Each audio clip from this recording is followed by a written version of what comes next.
지금까지의 내용을 정리하겠습니다. 중국의 유수한 역사서인 송서, 양서, 남사, 양직공도, 통전, 건강실록, 남제서 등은 북경과 천진 일대에 있었던 대륙백제의 존재를 현재까지도 전하고 있지 않습니까? 그리고 한참 뒤 동성왕 때 북위와의 대규모 전쟁은 484, 488, 490 이렇게 최소 3차례 있었고, 이 전쟁에 공을 세운 장군들 이름을 열거하며 그들에게 관직을 내려달라는 청원 기록도 자세히 나와 있지요.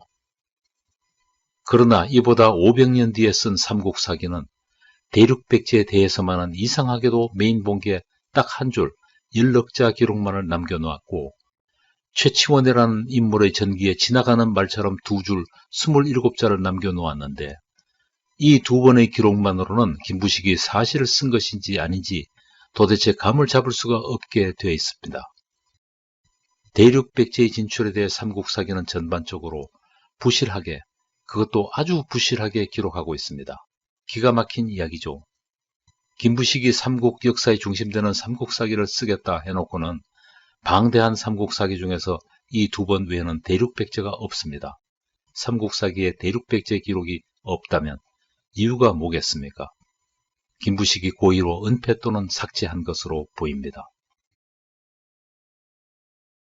이렇게 되니까 거꾸로 중국 역사서에 나오는 대륙백제 기록이 의심스럽다, 믿을 수 없다는 주장이 나오는 겁니다. 지금까지 보았듯이 중국의 여러 사서는 대륙백제를 기록하면서 거의 베낀 듯이 뭉기가 비슷합니다. 이것을 두고는 처음의 기록이 잘못된 것인데 그 다음의 사서 편찬자들이 확인도 안 하고 그대로 베껴나가 모든 기록이 틀리게 되었다라는 주장도 있습니다. 이게 말이 됩니까? 지금 무명의 역사가인 광모 선생도 여러 사서의 문맥과 모순을 면밀히 살펴보며 수십 년 머리를 싸매고 있는데, 국가적 프로젝트인 정사 편찬에 참여한 유수의 역사가들이 아무 생각 없이 북가는 대로 썼겠습니까? 그 밖에 의심스럽다는 주장을 보면 침입해온 나라가 북위가 아니고 고구려가 쳐들어온 거다. 그걸 남쪽 나라 사람들이 기록하면서 먼 지방의 사정을 잘 몰랐던 것이다. 또는 북위의 수만 기병이 침입했다는 것은 말이 안 되고 북위가 바다를 건너온 것을 잘못 기록한 거다. 그리고 수만 기병이 바다를 건너올 수가 없고 고작 말 몇백을 배에 싣고 바다를 건너온 거다. 또는 백제 주제에 어떻게 대륙에 진출했겠나?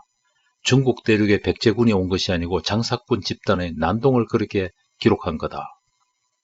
또 북위와 싸운 것은 백제군이 아니고 백제에서 보낸 용병이다. 또는 아예 그런 사실이 없는데 중국인들이 아마도 헛걸 본 모양이다. 한자 해석을 그렇게 하면 안 된다. 기록의 문법이 안 맞다. 대륙 백제는 있었다 없었다.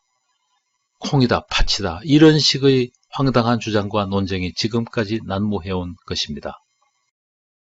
이러한 내용은 인터넷 블로그나 위키피디아 등에 자세히 나오고 유튜브에서도 많이 볼 수 있습니다. 차고 넘친다고 할 수 있습니다. 중국의 유수한 역사서에 일관되게 나오는 대륙백제가 정작 우리나라에서 부정되어 왔던 이유가 뭐겠습니까?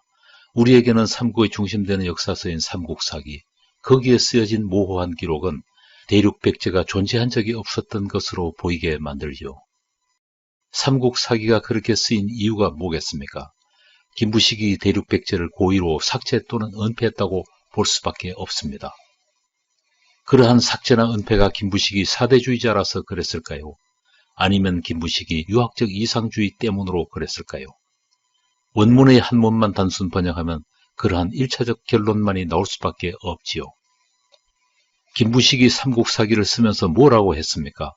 중국의 역사서가 삼국을 소략하게 기록해서 후세인이 잘 알 수가 없으니 삼국사기를 다시 쓰는 거다. 이렇게 말해놓고 정작 삼국사기는 대륙백제를 아주 소홀히 헌신짝처럼 취급했죠. 가만히 보면 김부식은 대륙백제의 기록에 대해서 아주 인색했는데 강소금보다 더 짜게 기록한 겁니다. 온조와 비류가 백제를 세울 때 온조는 나라를 제대로 세웠으나 형 비류는 인천으로 갔다가 짠 소금 때문에 망했다고 기록하고 있지 않습니까? 건국 기록을 봐도 김부식은 짠 걸 좋아하는 사람인가 봅니다.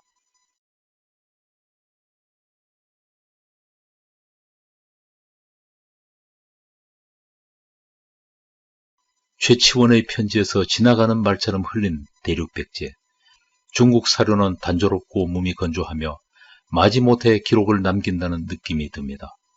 최치원전의 대륙백제 기록은 비록 27자이지만 그럼에도 불구하고 중국 사료보다 훨씬 생생하고 사실적인 묘사로 보입니다.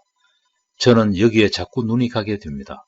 이 편지 내용이야말로 김부식이 꼭 남기고자 했던 이야기의 핵심이 아닐까요?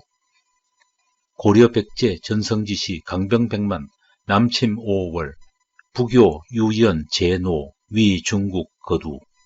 역설적이게도 김부식은 삼국사기를 쓰면서 정작 중요한 말은 구석진 곳에 숨겨두었습니다. 방대한 양의 삼국사기에서 대륙백제가 겨우 2번 나오는 게 역설적으로 그것을 말해줍니다. 대륙백제가 아예 존재하지 않았던지 또는 별 의미 없는 내용이었다면 아예 삼국사기에 한 줄도 남기지는 않았을 겁니다. 김부식은 최치원 열전에서 지나가는 말처럼 흘리지만 그것이야말로 꼭 남기고자 했던 대륙백제의 핵심이 아닐까요? 저는 이것을 암호화 은폐의 역사로서 김부식이 구사한 역사서술 기법의 하나라고 말하고 싶습니다. 김부식은 삼국사기에서 사론을 쓰면서 많은 경우 허황하다, 전할 가치가 없다, 잘 모르겠다 이렇게 말하면서 핵심을 흐립니다. 김부식이 자주 구사하는 암호화 은폐의 서술 기법으로 기사를 다 끝내놓고도 이걸로 끝내자니 뭔가 아쉬운 듯 다시 말을 이어갑니다. 이러한 수법은 거의 정형화되고 아예 양식과 서식으로 굳어져 있습니다.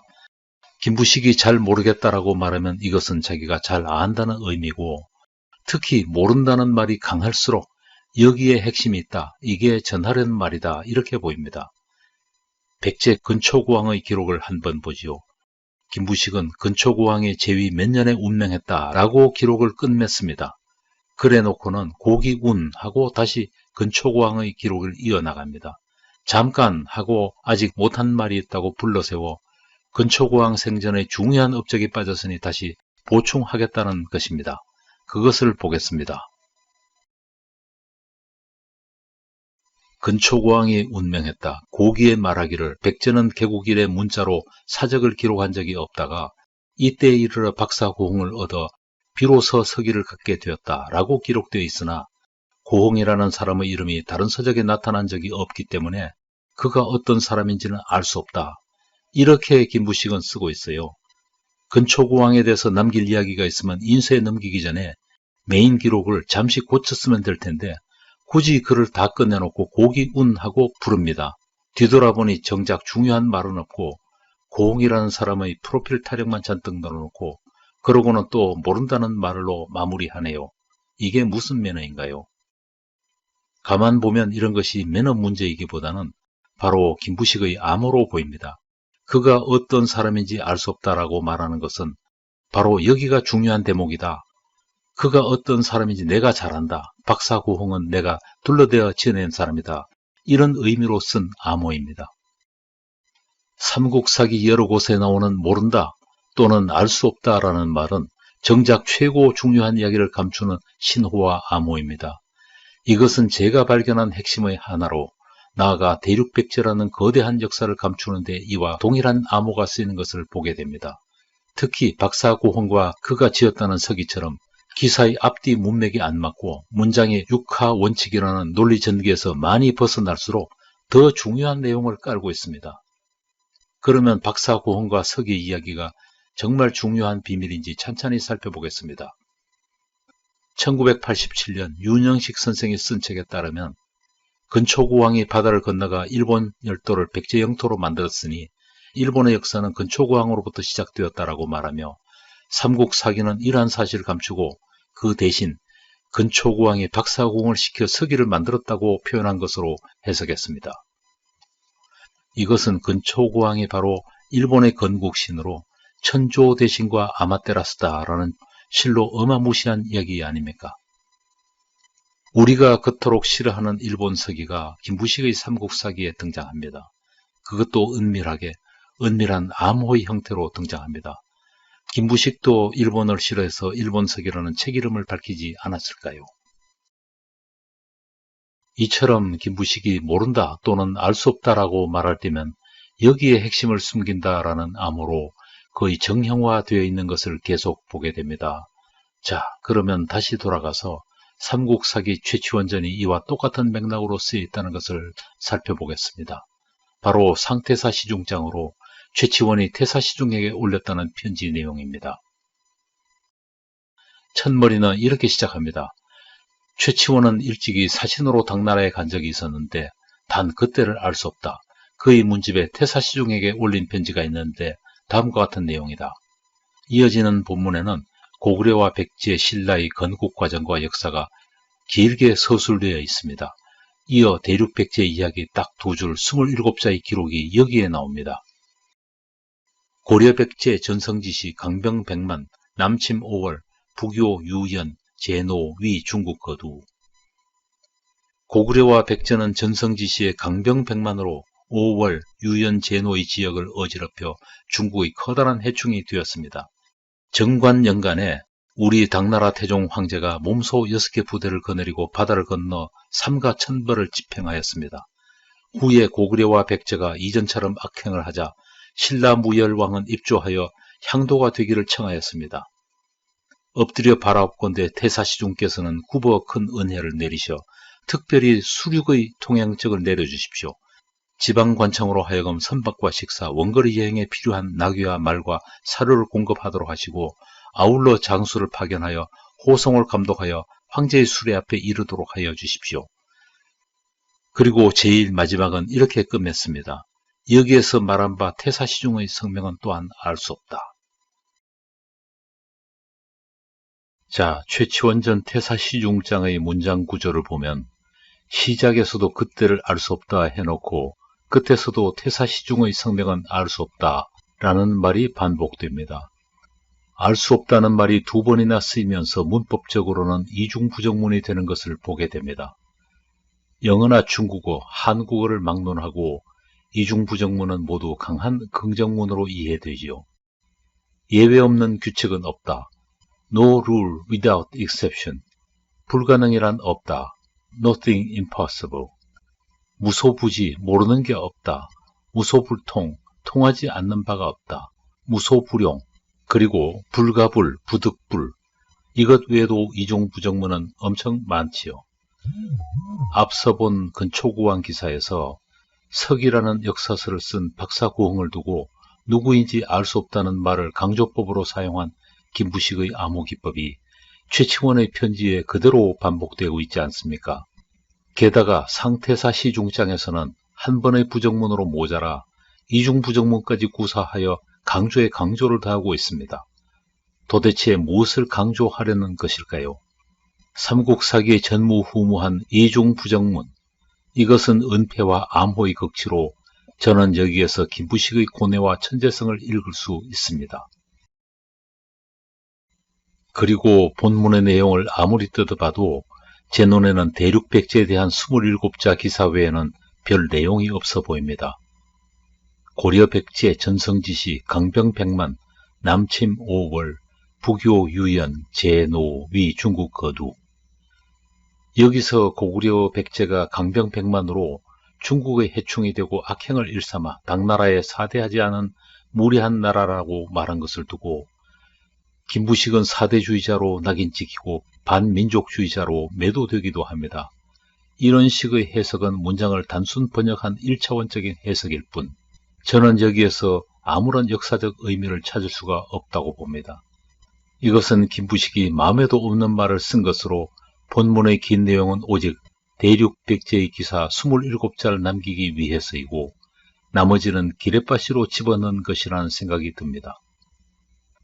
가만히 살펴보면 태사시중은 어떤 의미 있는 인물이 아니며 아예 김부식이 지어낸 인물이고 그에게 보냈다는 편지도 지어낸 이야기일 것입니다.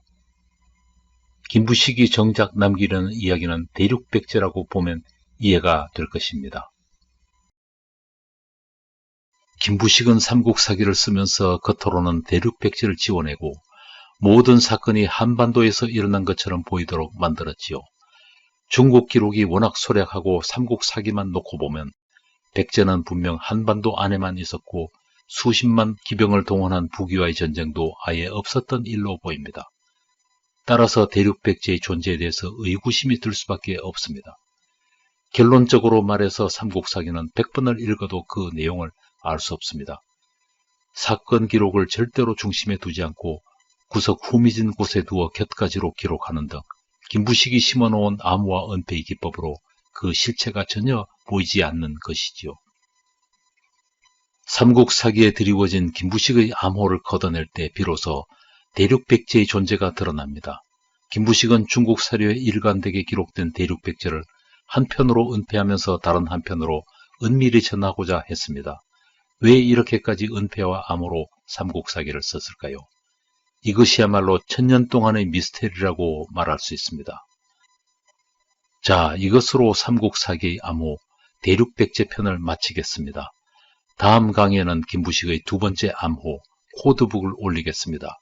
시청해 주셔서 감사합니다. 참고로 본 유튜브 아래 적힌 다음 블로그에 백제와 가야의 땅 일본이라는 저희 글을 다운로드 할 수 있습니다.